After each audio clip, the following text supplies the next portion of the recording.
안녕하세요. 크리스천 영상학교를 여는 신목사입니다. 오늘은 당신의 인생은 세옹지마인가 전화위복인가 하는 제목으로 생각해 볼게요. 세옹지마라는 고사성어는 변방에 사는 한 노인이 기르는 말이 도망가고 준말을 데리고 돌아왔는데 그 아들이 말을 타다가 떨어져 절름발이가 되었고 그로 말미암아 징병을 면하여 다른 사람처럼 전사하지 않고 살아났다는 고사에서 유래한 말로서 인생의 길흉화복은 예측할 수 없다는 뜻으로 사용되는 말입니다. 또한 전화위복이라는 말도 고사성어인데 화가 변하여 복이 되었다는 뜻으로 널리 쓰이고 있죠. 제가 위 고사성어를 들추는 이유는 이 두 말을 성령께서 저에게 해주셨던 까닭입니다. 먼저 성령께서 인생은 세옹지마라고 말씀하셨어요. 그렇다면 왜 인생은 세옹지마입니까? 사람이 살아가면서 경험하는 기륭화복은 예측할 수 없기 때문이죠. 말하자면 사람은 자연환경이나 금융환경처럼 막강한 환경의 지배를 받고 거대한 나라의 법과 제도 아래서 아무런 힘도 쓸 수 없는 미약한 존재라는 의미입니다. 그래서 좋은 일이 생기면 기뻐하다가 불행한 일이 생기면 속수무책으로 당하며 슬퍼하는 게 고작인 먼지만도 못한 그런 하찮은 존재이죠.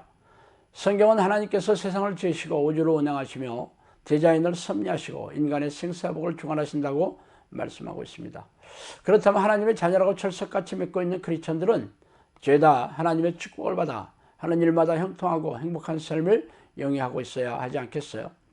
그런 안타깝게도 우리네 교인들이 하나님을 믿지 않는 세상 사람들과 비교할 수 없이 행복하고 평안하게 살아가고 있습니까? 아니라면 둘 중에 하나겠죠.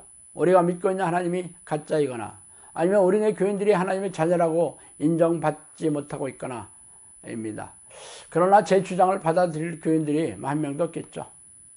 그렇다면 왜 전지전능한 하나님의 자녀임에도 불구하고 고질병을 비롯한 사업의 실패, 극심한 가난 등의 불행한 사건에 대해 무능하고 무기력하게 살아가는지 누가 말 좀 해보세요. 당신이 알고 있는 것과는 반대로 성경이 우리가 살고 있는 세상의 왕이 바로 하나님이 아니라 사탄과 귀신들이라고 말하고 있어요. 사탄은 세상의 신이자 세상의 임금이라고 불려지며 그들의 막강한 권세를 가진 통치자들이고 세상의 지배자라고 성경은 말하고 있습니다. 그렇다면 그들은 누구를 지배하고 있습니까? 바로 인간들이겠죠. 그렇다면 당신의 아버지라고 부르는 하나님은 누구를 다스립니까? 역시 사람들이에요. 그렇다면 똑같은 사람은 두 존재가 통치합니까?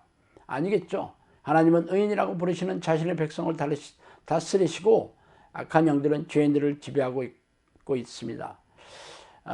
당신의 삶을 그렇다면 당신의 삶을 찬찬히 살펴보면 당신이 의인인지 악인인지 그리 어렵지 않게 알 수 있어요. 그러나 이 역시 제 주장을 받아들이고 싶지 않겠죠. 물론 당신의 생각은 자유예요. 그러나 저는 성경에서 말씀하신 내용을 말씀드리고 있을 뿐입니다. 제 주장의 진위는 당신이 심판대 앞에 설 때 확인하게 되겠죠. 당신이 제 주장을 받아들이지 못하는 것은 괜찮지만 성경 말씀을 믿지 않는 것은 가증스러운 죄악을 짓고 있다는 것쯤은 당신도 잘 알고 있지 않아요? 어쨌든 사람들의 인생이 세웅지마라고 부르는 것은 하나님의 통치가 아니라 악한 영들의 지배하에 있는 사람들의 그런 삶의 모습인 셈이에요. 그래서 무능하고 무기력하게 자신의 인생이 악한 영들에게 도륙당하여 불행과 고통과 슬픔 속에서 살아가고 있는 이유입니다. 전화위복은 제가 대전의 원룸에서 두 가정과 함께 한마음교회를 섬기고 있었을 때 성령께서 하신 말씀이었어요. 당시 중학생이던 A 집사의 아들이 친구들에게 모함을 받아 억울하게 폭력 가해자로 몰려 학교폭력위원회 권고로 전학을 강요당한 데 그치지 않고 피해자 부모의 고발로 경찰 조사를 받고 재판을 받던 암울한 사건에 연루되었을 때 성령께서는 저에게 하신 말씀이에요. 결론적으로 그 자녀는 전학 대신 홈스쿨링을 선택했고 검정고시를 거쳐서 특목고에 합격했어요. 만약 그 학교에 남아있었다면 특목고에 갈 성적은 되지 않았어요. 그러나 특목고는 국가의 권고로 검정고시 출신을 전혀 배제할 수 없어서 단 한 명의 학생을 합격시켰는데 A 집사의 아들이 그 특혜를 받았던 것이죠.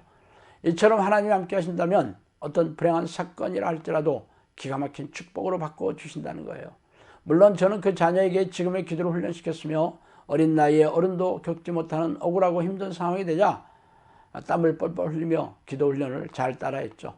그뿐이 아니라 성령께서는 그 아이의 장래까지도 선한 길로 인도하시겠다고 약속하셨어요. 그러니까 이보다 더 좋은 일도 없겠죠. 이처럼 하나님이 기뻐하시는 자녀라면 어떤 억울하고 불행한 사건에 빠져 고통스럽더라도 하나님께서 기적적으로 건져주시고 축복해 주실 것입니다. 말하자면 전화위복을 경험하지 못한 사람들은 하나님의 도우심과 위로를 받지 못하는 사람이라는 것이죠. 그렇다면 당신의 인생은 세웅지마의 삶입니까? 아니면 전화위복의 삶입니까? 우리네 교회에서는 이 땅에서 고난을 참고 인내하고 천국에 들어가면 엄청난 상급이 있을 것이라고 권면하고 있죠. 그러면서 초대교회 교인들의 예를 들고 있어요. 초대교인들의 상황은 사면 초가의 박해와 고난의 삶이었지만 그들의 마음은 기쁘고 평안했다는 것을 잊지 마세요. 성경은 영혼이 잘 되는 것처럼 하는 일마다 형통하고 건강해진다고 말하고 있어요. 당신의 삶과 영혼에 하나님이 함께 하시는 평안과 형통함이 없는데도 여전히 종교적인 의식과 희생적인 신앙행위를 반복하면서 자기 의를 내세우고 자기 만족을 하고 있다면 바리새인과 서기관들의 전철을 밟다가 지옥불에 던져지게 될 것입니다. 세웅지마의 삶은 귀신들의 지배를 받는 죄인들의 모습이기 때문이에요. 자, 오늘은 여기까지 하겠습니다. 감사합니다.